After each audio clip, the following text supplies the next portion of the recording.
Hey, welcome to Outsmart Your Guitar. I'm glad you could join us.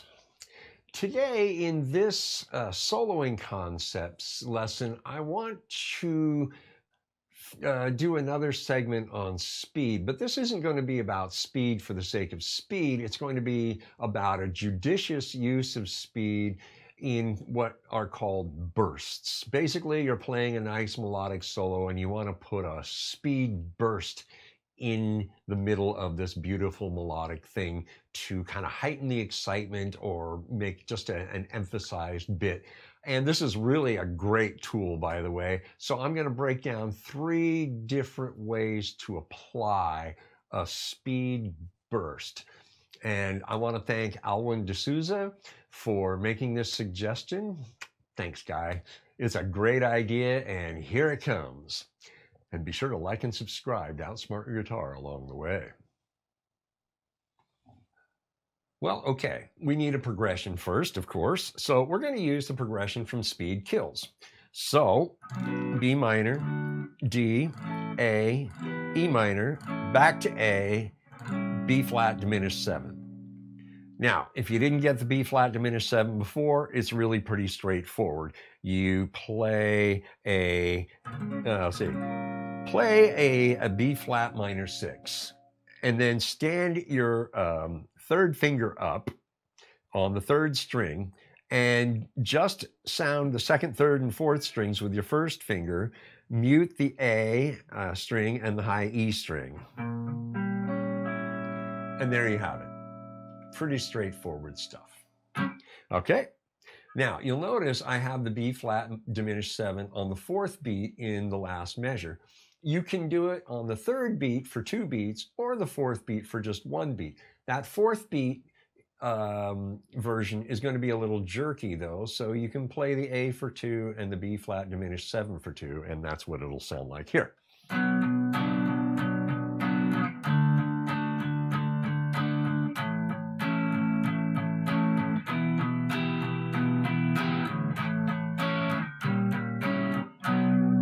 Now, the 4th beat version would be,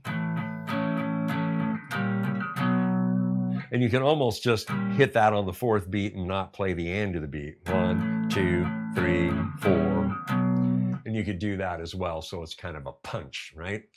It's up to you how you want to go about that. So learn the progression again and record it into your looper. Now, be careful not to play at a tempo too fast because we're going to be doing speed bursts. So your facility is what matters here. If you're not particularly fast, you want to play this progression slower. So when you do a burst, it'll sound fast in relation to the progression itself. All right. So take a couple minutes and get that done.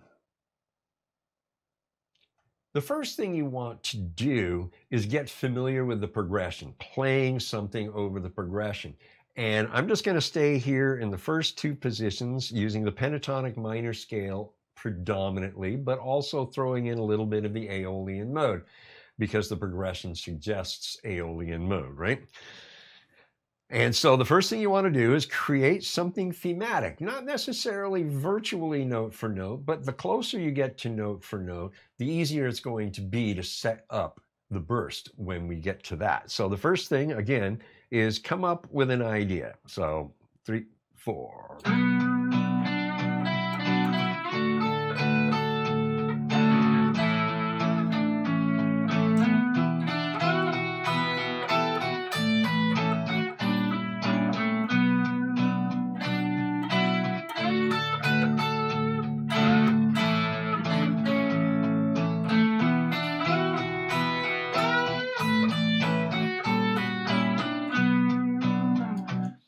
So you can see I more or less stuck to the same idea that I first played. So you really have to pay attention to what you're doing.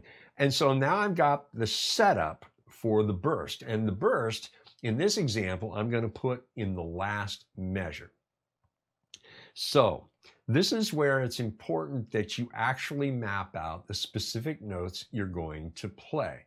Now, I've already worked this out. So in the last measure, what I'm going to do is I'm going to play sextuplets. That's 6 notes per beat.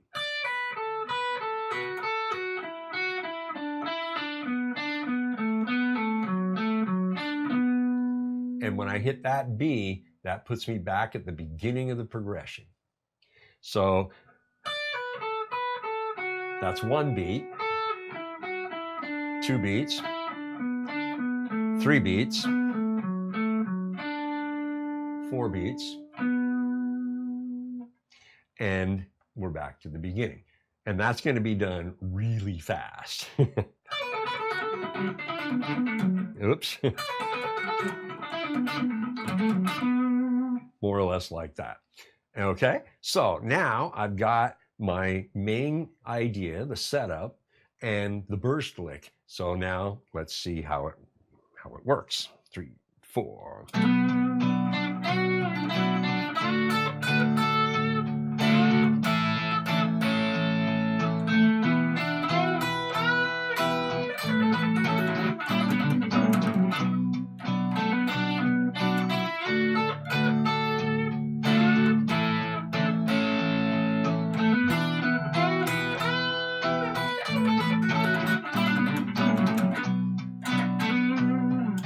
Okay, I missed a couple of notes there, but again, I haven't practiced this a lot. I just came up with this a little bit ago, and I haven't refined it yet.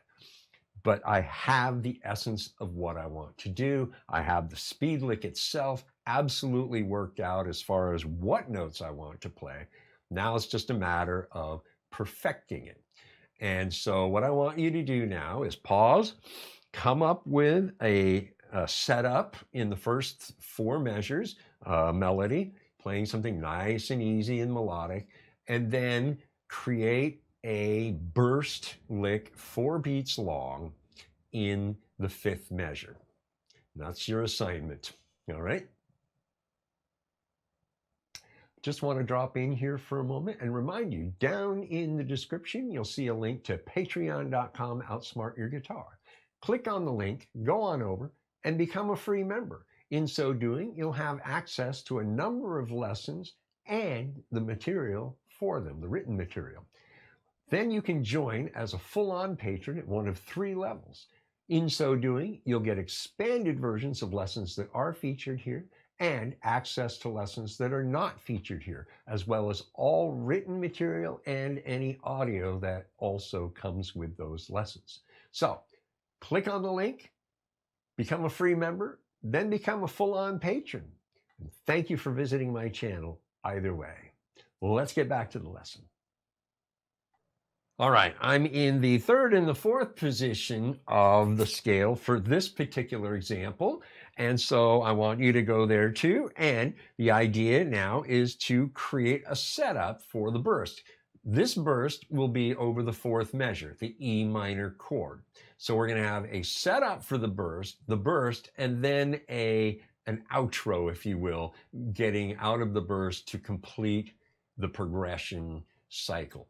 All right. So the first thing you want to do, again, is get a setup and just kind of play around and get some ideas and kind of solidify it, narrow it down to what you're actually going to play more or less note for note so that it's easy and repeatable, and then you will get to the burst. Okay. So here's the ideas, right? 3, 4.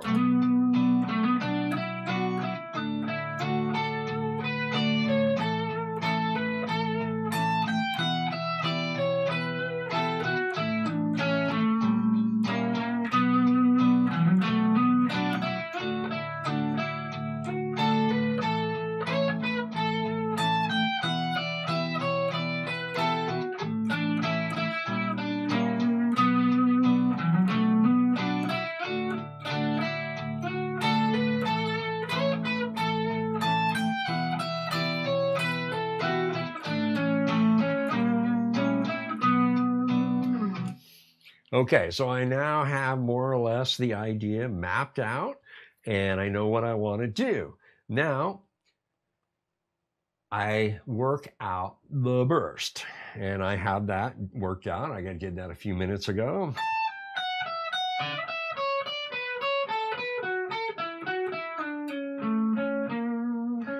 And there's my outro back to the beginning of the progression.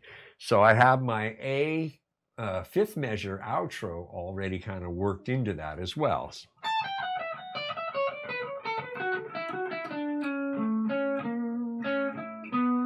that's kind of the whole lick to the end of the progression cycle. All right, so work out your burst lick, and it's over the E minor chord. All right, so here's what I came up with. 3, 4.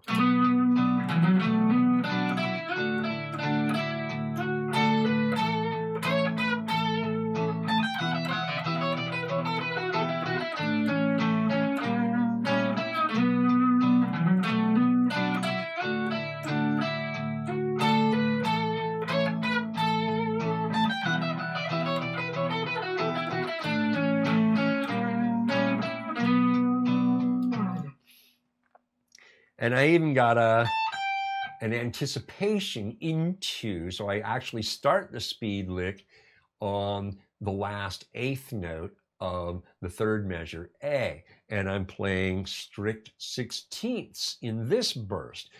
Bursts don't have to be super fast. They just need to be faster in general than the melody you're playing.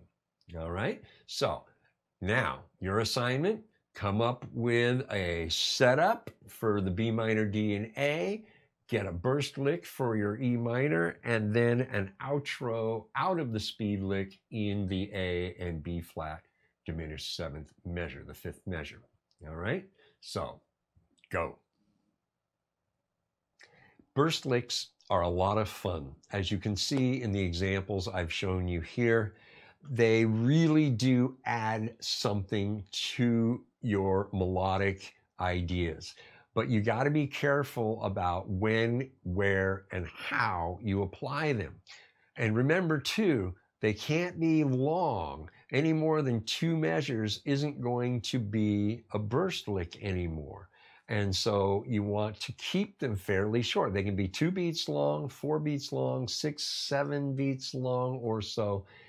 But beyond that, you're moving into a different territory and leaving burst lick territory. So be careful about that aspect. You don't want them to be really long. That's the whole point of burst, right? It's just a burst, like the popping of a balloon. Boom, done and over real quick. And so pay attention to what's going on here. And go ahead and experiment, because you've got to learn where they're going to work best in any given progression. And that's a very important aspect that I kind of touched on in this lesson. So take your time, have fun with it, and really think about what you're going to play, not just where, okay? Because notes matter, all right? And so I want to thank you for spending the time here. I know your time is valuable, and the time you spend here learning what I have to teach, I really appreciate you taking that time, because you see what I have to offer as having value, and that really matters to me. All right? So until next time, you take care, and we'll see you soon.